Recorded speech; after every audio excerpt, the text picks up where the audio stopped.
With a corporation, you start as a C corporation for tax reasons, no matter how it's filed or where it's filed. There's an election that can be made within 75 days of the date of incorporation on an IRS Form 2553 to become an S corporation.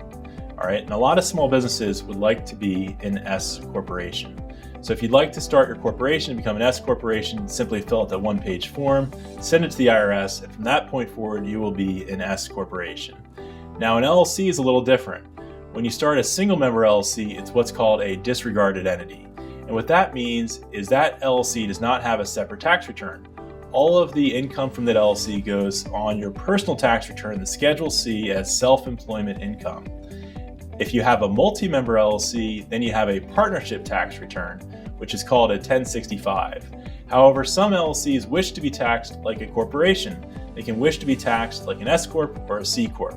Sometimes that's called an SLLC. If you'd like to be an LLC taxed as an S Corp, then your LLC can also file that Form 2553 with the IRS within 75 days of the date of your incorporation, and your LLC can be taxed like an S Corp.